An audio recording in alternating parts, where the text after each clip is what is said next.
क्या खबर थी मुझे। वो रानी विचार करती है कि क्या खबर थी मुझे, एक बेटा बिना जिंदगी धूल मेरी हो जाएगी। क्या खबर थी मुझे,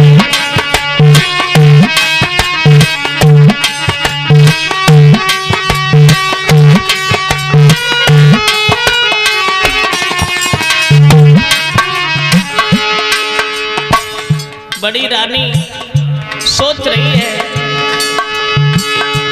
पहला दुख मेरी गोदी खाली रही, दूसरा दुख पति की महा छूट गई।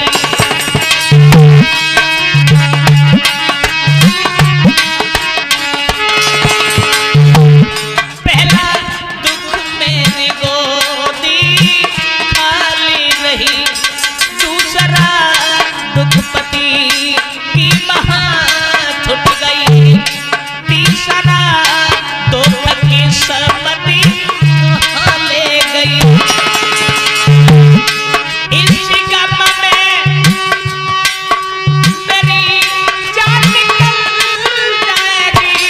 क्या खबर थी मुझे, एक बेटा बिना जिंदगी धूल मेरी हो जाएगी।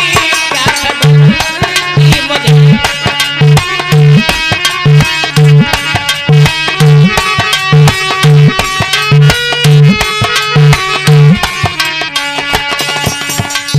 बड़ी रानी झोपड़ी से निकल गई है मरने के लिए, लेकिन पानी ढूंढ रही थी। देव ऋषि नारद मिल गए, और जब नारद मिल गए हैं, महात्मा नारद ने सुनीति से कहा है, बेटी कहाँ जा रही हो तुम।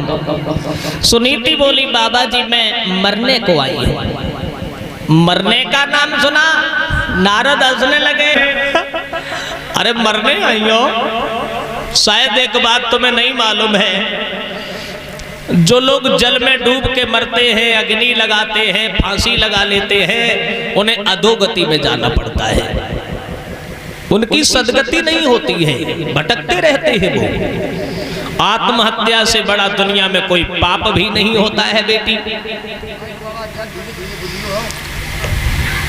तो भैया सुनीति कहने लगी, बाबा जी तुमने हमसे ये नहीं पूछा है, तुमने ये नहीं पूछा कि हमारे मरने का कारण क्या है। नारद बोले, मरने का कारण क्या है। बोली, हमारे कोई संतान नहीं हुई तो मैंने अपने पति का दूसरा विवाह करवा दिया। जो दूसरी पत्नी आई उसने हमें घर से निकाल दिया। अब तुम ही बताओ, जिंदगी जीने से क्या फायदा है। दुनिया के लोग अपमान करते हैं, सम्मान नहीं मिल रहा। नारद ने सुनीति के मस्तक की ओर देखा। नारद समझ गए, इसकी भाग्य रेखा ये कह रही है, इसके ऐसा पुत्र होगा, जब तक सूरज चांद रहेगा उस बच्चे का नाम रहेगा। नारद कहने लगे, बेटी घर लौट जाओ, तुम्हारे पुत्र पैदा होगा, और ऐसा पुत्र होगा जो भगवान का भक्त होगा। सुनीति बोली, बाबा जी अभी तक मैं ये जानती थी कि दुनिया के लोग झूठ बोलते हैं, लेकिन आज समझ में आ गया, लाल पीले वस्त्र पहनने वाले महात्मा भी झूठ बोलते भाई। क्यों?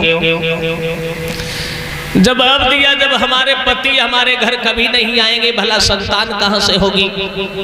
नारद कहने लगे, नहीं बेटी तुम्हारे मस्तक की रेखा समझा रही है। और बोले नारद, अरे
सुनो बेटी, ये हमारा आशीर्वाद है,